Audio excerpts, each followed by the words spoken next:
সর্বপ্রথম আল্লাহ তাআলার শুকরিয়া আদায় করছি, যিনি আমাদেরকে এত সুন্দর একটা আয়োজনে উপস্থিত থাকার তৌফিক দান করেছে।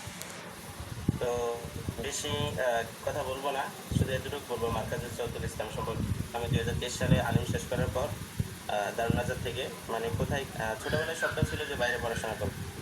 তো কি করবো না কোনো দিক মানে দিক নির্দেশনা তো নাই, দিশার আমি তো করছিলাম। তো 2024 সালের শুরুর দিকে আর কি, তখন মার্কাজুল চৌধুরী ইসলামের সন্ধান পাই এবং শিহাব ভাইয়ের সাথে যোগাযোগ করি। সে থেকে আজ পর্যন্ত শিহাব ভাইয়ের সাথে সম্পর্ক এখনো আছে। তারপরে কাগজপত্র গুছালাম, কাগজপত্র বাইরের দিক নির্দেশন কাগজপত্র গুছাতে গুছাতে একটু সময় চলে গিয়েছিল 2024 সালের লাস্টের দিকে। তারপরে ওই সময় হয়তো কোনো জায়গায় হয় নাই। 2025 সাল এবং 26 সালের 2 জায়গায় আলহামদুলিল্লাহ আল্লাহ তাআলা আমাকে বহির্বিশ্ব পড়াশোনা করার জন্য সুযোগ করে দিয়েছেন। মাঝখানে আলিম শেষ করার পর দেশের বিভিন্ন পাবলিক ইউনিভার্সিটিতে অ্যাডমিশন দিয়েছিলাম। তো এর মধ্যে 2টা ইউনিভার্সিটিতেও চান্স পেয়েছিলাম, চট্টগ্রাম ইউনিভার্সিটি এবং ইসলাম বিশ্ববিদ্যালয়। পরবর্তী ইসলাম বিশ্ববিদ্যালয় কুষ্টিয়াতে ভর্তি অনার্স ফার্স্ট ইয়ার পর্যন্ত এখনো আছি এখানে। ফার্স্ট ইয়ার শেষ করে সেকেন্ড ইয়ার ফার্স্ট সেমিস্টার চলতেছে। তো এর মধ্যেই ভাইয়ের সাথে সবসময় যোগাযোগ রেখেছি এবং বাইরের বহির্বিশ্বে যতগুলো স্কলারশিপ ছিল সেগুলোতে আবেদন চালিয়ে গিয়েছি, পাশাপাশি দেশেও কিছু করার চেষ্টা করেছি। তো ফাইনালি আলহামদুলিল্লাহ ইন্দোনেশিয়া একটা ভালো টপ ইসলামিক ইউনিভার্সিটির মধ্যে ফার্স্ট লেভেলে যেটা গণা হয় 1952 সালে প্রতিষ্ঠিত, ওটাতে চান্স হয়। আর এই পুরা all credit goes to Markazul Chowdhury Islam. মানে পুরো সম্পূর্ণ এটা যদি দিই তাহলে মার্কাজুল ইসলাম মানে আমি মানে অন্য কোনো ওয়ে নাই যে ই করবো। তো যাই হোক, আল্লাহ তাআলা মার্কাজুল চৌধুরী ইসলামের প্রতিষ্ঠাতা যিনি আছেন ডক্টর শিহাবুদ্দিন আল আজহারী সাহেব, আল্লাহ তাআলা ওনাকে নেক হায়াত দারাজ করো এবং মার্কাজুল চৌধুরী ইসলামকে যুগ যুগ করে এইভাবে মানুষের ছাত্রদেরকে দিক নির্দেশনা দেওয়ার তৌফিক দান করো। আচ্ছা, এখন আসি ইন্দোনেশিয়ার যে শুধু আসলে একটা দেশে পড়াশোনা করতে গেলে সেই দেশ সম্পর্কে কিছু জানলে মনে হয় আমাদের অনেকটা আগ্রহ বাড়ে। তাইলে একটু ছোট করে ইন্দোনেশিয়া সম্পর্কে বলি, হয়তো অনেকে জানেন বা জানেন না। শুধু 2টা পরিচয় দিব। অর্থনৈতিক দিক থেকে জিডিপি যেটা ধরা হয় মানে আমদানি রপ্তানি জিডিপি গণনা করা হয়, সেটা হচ্ছে এশিয়ার ভিতরে আপনার ইন্দোনেশিয়া হচ্ছে 3য় বৃহত্তম অর্থনৈতিক দেশ। আর গত 2026 সালের র্যাঙ্ক অনুযায়ী মানে 20 রিচেস্ট কান্ট্রি, যেটা সারা বিশ্বের 20টা কান্ট্রি ছিল যেখানে হচ্ছে ধনী দেশ কোনগুলো, এর মধ্যে 15তম ছিল ইন্দোনেশিয়া। তাদের শিক্ষা ব্যবস্থার 2টা উদাহরণ যদি দিই, কিউএসএ র্যাঙ্কিং, ওয়ার্ল্ড ইউনিভার্সিটি র্যাঙ্কিং, যদি সারা পৃথিবীতে যে ইউনিভার্সিটির র্যাঙ্ক ধরা হয় এর মধ্যে 100 থেকে 200, 200 থেকে 300, মোট 10টা ইউনিভার্সিটি আছে ইন্দোনেশিয়ার। তো কারোর সাথে কম্পেয়ার করতে চাই না, শুধু এতটুকু বললাম, আপনারা নিজেরা বুঝে নেবেন তাদের অবস্থান কতটুকু। এবং অর্থনৈতিক দিক থেকে জাকার্তা তো মেগা প্রজেক্ট, যেমন আপনার মালয়েশিয়া, ইন্দোনেশিয়া, হ্যাঁ, পাশাপাশি থাইল্যান্ড, এগুলোর সমন্বয়, এবং চীন, জাপান, অস্ট্রেলিয়া যা আশেপাশে আছে, এগুলো টেক্কার দিয়ে কিন্তু সে অর্থগত দিক থেকে এবং অর্থনৈতিক দিক এবং পড়াশোনার দিক থেকে অনেকটা এগিয়ে। হয়তো আমরা এতদিন অনেক কিছুই জানতাম না, আলহামদুলিল্লাহ কিছুটা জানতে পারছি, তা আপনাদের কাছে শেয়ার করলাম। তো এই দেশের ইউনিভার্সিটিগুলোর মানগত দিক থেকে অনেক এগিয়ে, এটা নিয়ে কোনো সন্দেহ থাকার কোনো ইয়েই নেই। যারা এর আগে 2-1 চান্স পায় যেতে যায় নাই, তো আমি মনে করি এটা কেউ করবেন না। ঠিক আছে, ওখানকার পরিবেশ পড়াশোনা খুবই ভালো, যাইলে আশা করি অনেক ভালো কিছু হবে। এখন আসি লেইলাংসা ইউনিভার্সিটি। এটার পূর্ণরূপ হচ্ছে আপনার ওই যে এটা একটা ইউনিভার্সিটি মানে ইনস্টিটিউট, হায়ার এডুকেশন ইনস্টিটিউট এরকম আর কি। তো এটা যারা মার্কাজুল চৌধুরী ইসলাম থেকে আবেদন করেছেন আলহামদুলিল্লাহ, আপনারা যারা চান্স পেয়েছেন বা পরীক্ষার জন্য, তাদের কনগ্রেচুলেশন, তাদেরকে স্বাগতম জানাই। তো তাদেরকে কিছু দিক নির্দেশনামূলক কথা বলবো। আসলে কাউকে দিক নির্দেশনা দেওয়ার মতো যোগ্যতা এখনো হয় নাই। তো ভাইয়া যেহেতু বলেছে, তাই নিজে যেগুলো এক্সপিরিয়েন্স, নিজে যেগুলো সম্মুখীন হয়েছে, ফেস করেছি, ওইগুলোই আপনাদের কাছে একটু শেয়ার করবো। তো লেইলাংসা ইউনিভার্সিটির সিবিটি যে টেস্টটা, অর্থাৎ কম্পিউটার বেস টেস্ট, এগুলো সাধারণত কয়েক টাইপের হয়। ফার্স্ট অফ অল আপনার ওরা যে ভায়োলেন্স কী জিনিস, 3টা ক্যাটাগরিতে ভায়োলেন্স থাকে ওদের। তো আপনার যখন ল্যাপটপে যখন ওপেন করবেন অথবা ডেস্কটপ, তখন আপনার ক্যামেরাটা অন থাকবে, একটা সিস্টেম হতে পারে। আবার অনেক সময় ক্যামেরা মানে অন করলে, পরীক্ষায় ঢুকলে ক্যামেরা আপনার ছবি আপনি দেখতে পারবেন না, কিন্তু ওরা ওখান থেকে মনিটরিং করবে। মানে আপনার বডি ল্যাঙ্গুয়েজ কিভাবে লড়ছে, কি করছেন না করছেন এগুলো দেখা যাবে না, কিন্তু ওরা হচ্ছে মনিটরিং করে ওই দিক থেকে। ঠিক আছে, আর কিছু সিস্টেম আছে সরাসরি ক্যামেরা, আপনি নিজেকে দেখতে পাচ্ছেন যে আপনি কি করতেছেন। এই দুইটা সিস্টেম ওরা হচ্ছে দেখে, এবং ওটা সবচেয়ে কঠিন, যেটা হচ্ছে ওরা মনিটরিং করে নিজেই, কিন্তু ক্যামেরা দেখা যায় না। ওটার ক্ষেত্রে ভায়োলেন্স করা করলেই শেষ, রিজেক্ট চলে আসে। ওই ক্ষেত্রে আমরা সবাই সাবধানতা অবলম্বন করবো। আর লেনলাংসা ইউনিভার্সিটি যেহেতু বাংলাদেশ থেকে অনেক আবেদন করেছে, অনেক আবেদন, মানে মার্কাজ চৌধুরী ইসলাম থেকেই তো মনে হয় 10 থেকে 12 জন, এবং অন্যান্য আরও যারা আছে তাদের থেকেও আরও অনেকেই হচ্ছে আবেদন করেছে, এবং সবাই মোটামুটি ভালো কম্পিউটার টেস্ট পর্যন্ত এখনও সিলেক্ট হয়েছে। তাইলে বাংলাদেশ থেকে ধরেন অনেক আবেদন করছে, কিন্তু আগে তো এরকম ছিল না, আগে হয়তো কম ছিল, তাই 10 জন 12 জন পড়তো, মোটামুটি হইতো, কিন্তু এই ইউনিভার্সিটিতে মেলা পড়ছে, যার কারণে কম্পিটিশনটা একটু বেশি হতে পারে। তবে ঘাবড়ানোর কিছু নেই, ইনশাল্লাহ আপনি হবেন সেরাদের একজন। তো এখানে প্রশ্ন আসবে 6টা ক্যাটাগরিতে। এখন কোনো নির্দিষ্ট বই নাই, কোনো নির্দিষ্ট সিলেবাস নাই, তবে তাদের একটা মানে ধারণা দিয়ে দিয়েছে যে এই বিষয়গুলোর উপরে পরীক্ষা হতে পারে, মানে পরীক্ষা হবে। এর মধ্যে 6টা বিষয় ওরা উল্লেখ করে দিয়েছে ওখানে। তো 6টা বিষয়ের ভিতরে আপনার ফার্স্ট অফ অল যেটা আছে সেটা হচ্ছে অ্যানালিটিক্যাল রিজনিং, মানে হচ্ছে বিশ্লেষণমূলক যুক্তি। একটা মানে আপনাকে ওখানে একটা উদ্ধৃতি তুলে দিবে, যেমন আহ, ওদের যে একটা উদাহরণ দিয়ে যদি আমি বলি, যেমন লেখা আছে এ বি, তারপরে বি সি। তো এখন যদি কেউ জিজ্ঞেস করে এখানে মানে এই যে এ বি বি সি, মানে এটা যদি হয় তাহলে এখানে সবচেয়ে বড় কে, মানে এখানে একটা ইয়ে আছে, ব্যারিকেড চিহ্ন আছে, এটা আসলে ইয়ে করতে পারলে দেখা দিলে ভালো হতো। তো এখানে ওই প্রশ্নটা আসবে এগুলো অনেক সময় ক্ষেত্রে রাফ খাতা ব্যবহার করা যায় সরাসরি, কিন্তু ওখানে সমস্যা হবে না আশা করি, যেহেতু ইন্টারনেটের যুগ। আপনারা অনেকেই জানেন ইন্টারনেটে অনেক কিছু সাহায্য নেওয়া যায়, ওগুলো করার ক্ষেত্রে অবশ্যই সাবধানতা অবলম্বন করবেন, এবং অনেকেই এগুলো বুঝেন, তারপরে করতে পারবেন, সমস্যা নেই। এরকম প্রথম ফার্স্ট হচ্ছে অ্যানালিটিক্যাল রিজন, যেটা আপনার আরেকটা উদাহরণ যদি এ বি সি 3 বন্ধু, আবার এ বি এর চেয়ে লম্বা, আবার বি সি এর চেয়ে লম্বা, তো প্রশ্ন সবচেয়ে লম্বা কে, তো উত্তর আসতে পারে এ। এখন এরকম আর কি একটা অ্যানালিটিক্যাল রিজনিং একটা পয়েন্টে। তার দ্বিতীয় আছে লজিক্যাল রিজনিং, মানে হচ্ছে যৌক্তিক যুক্তি। এরকম দ্বিতীয় ক্যাটাগরিতে আসে। আপনাদের মাঝখানে একটা কথা বলে রাখি, মোট প্রশ্ন হবে 40টা, 50 মানে 1 ঘন্টা সময় থাকবে, 40টা প্রশ্ন অ্যান্সার করতে হবে, মোট সময় থাকবে 1 ঘন্টা। আর দ্বিতীয়ত যেটা লজিক্যাল রিজনিং, মানে যৌক্তিক যুক্তি, এটা হচ্ছে আপনার যেমন কোনো কিছু যেমন স্টেটমেন্ট বা কনক্লুশন, ট্রু ফলস, তারপরে অ্যাজিপশনস, কজ অ্যান্ড ইফেক্ট, এরকম থাকে। যেমন উদাহরণস্বরূপ যদি বলি, যেমন সব মানুষ নশ্বর, রহিম মানুষ, তাহলে আপনার যে উত্তরটা দিল রহিমকে নশ্বর, অবশ্যই, কারণ সব মানুষের যেহেতু শেষ হয়ে যাবে, তাহলে রহিমও কি শেষ হয়ে যাবে, এরকম একটা আমরা বালাগাত উপরে সরি মান্তিকে উপরে সেরকম একটা যে দুনিয়া শেষ হয়ে যাবে, এরকম ওই যে উদাহরণটা ওরকম আর কি। যৌক্তিক কিছু যৌক্তিক প্রশ্ন আসবে ওখানে। আরটা হচ্ছে অ্যানালজিক্স, মানে যেটা আপনার সাদৃশ্য, কোনো কিছুর সাথে সম্পৃক্ততা করা, মানে কম্পেয়ার করা।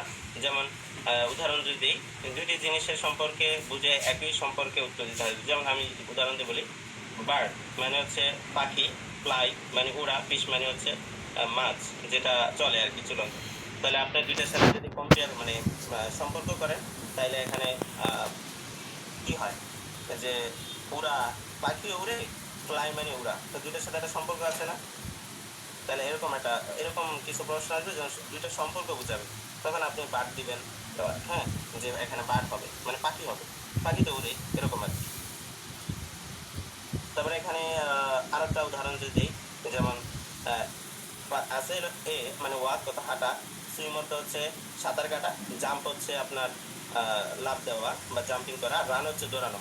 তো সবগুলো কিন্তু একই ক্যাটাগরি, মানে সমর্থবোধক শব্দ। তাহলে আপনি মানে এমন একটা শব্দ বলতে হবে যেটাতে সবগুলো যায়, মানে সমর্থক বোধক শব্দ এরকম আসবে, সমর্থক বোধক শব্দ আসবে আর কি।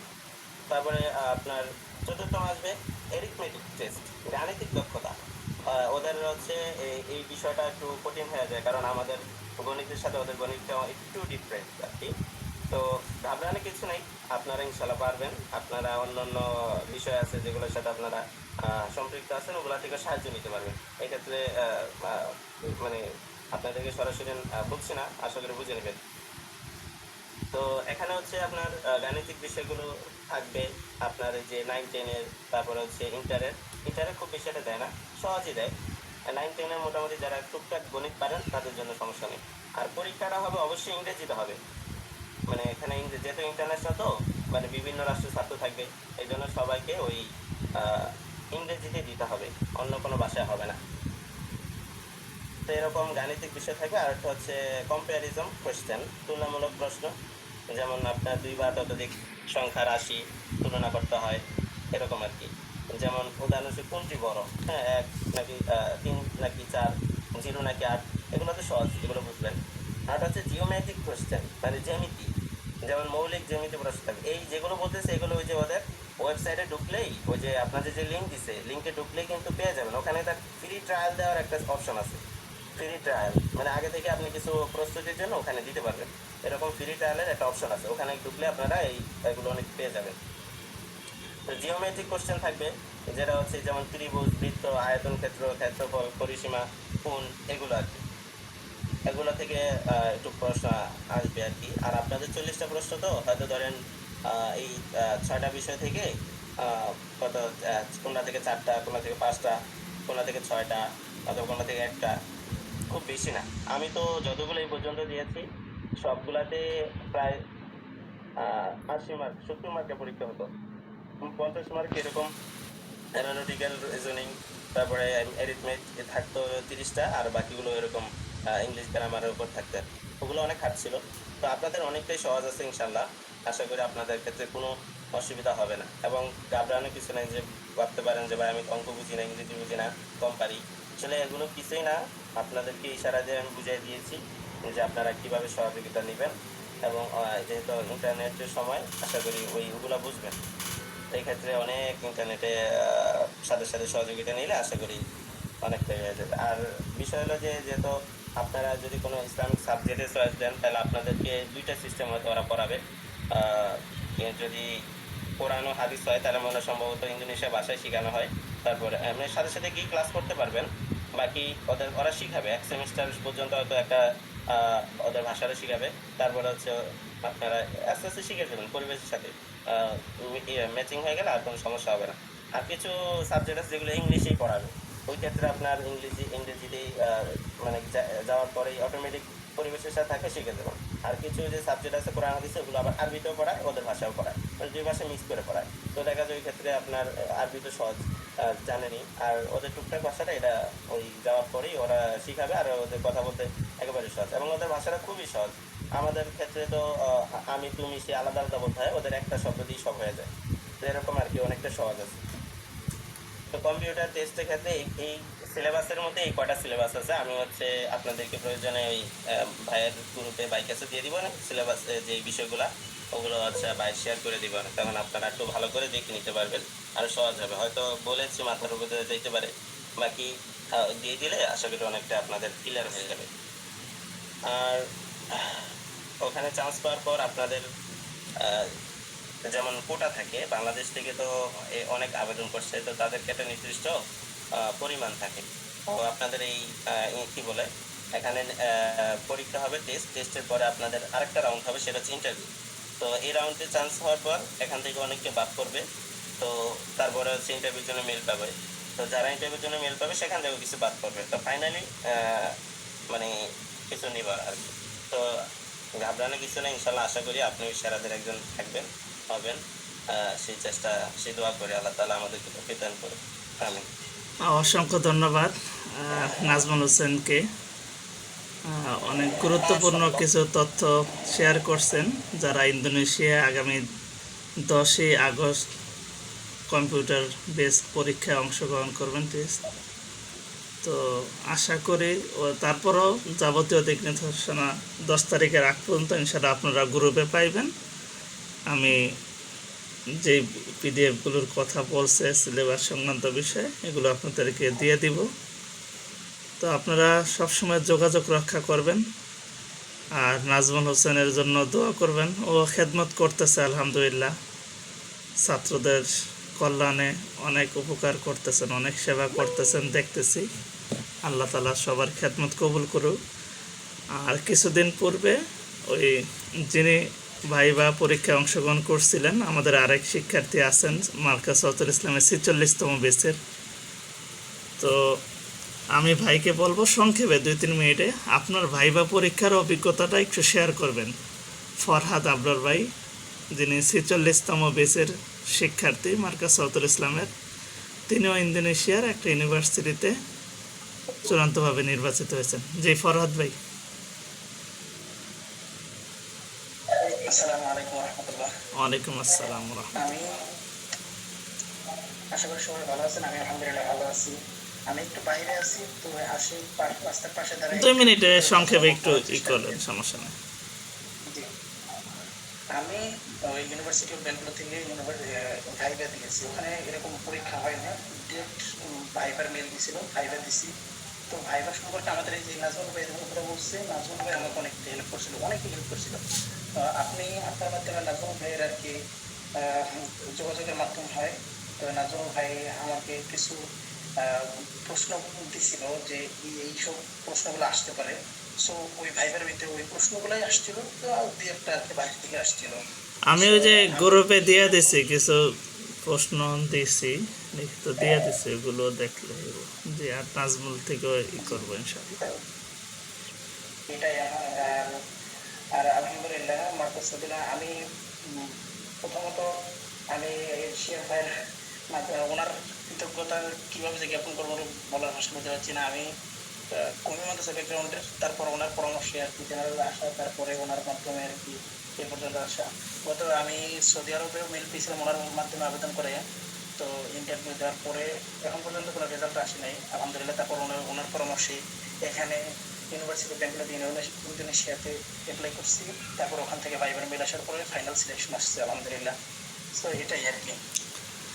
তো আমি শুরুতে কিছু কথা বলছিলাম, বিশেষ করে আজকে যারা এই ভাইবা না অর্থাৎ ইন্দোনেশিয়ার এই পরীক্ষার জন্য প্রস্তুতিমূলক ক্লাসে যারা অংশগ্রহণ করছেন, সবার জন্য আমার একটা আহ্বান, সামনে থেকে কোনো ইউনিভার্সিটিতে আপনার ফাইনাল অ্যাকসেপ্ট না হওয়া পর্যন্ত যত আবেদন লাগে আমি আপনাদেরকে সহযোগিতা করব, আমাকে 1 টাকাও দিতে হইব না। হ্যাঁ, আজকে এখানে যারা আছেন এই মুহূর্তে, শুরুতে বলছিলাম কিন্তু কিছু শিক্ষার্থী পরে যুক্ত হয়েছেন, তাদের উদ্দেশ্য একই কথা।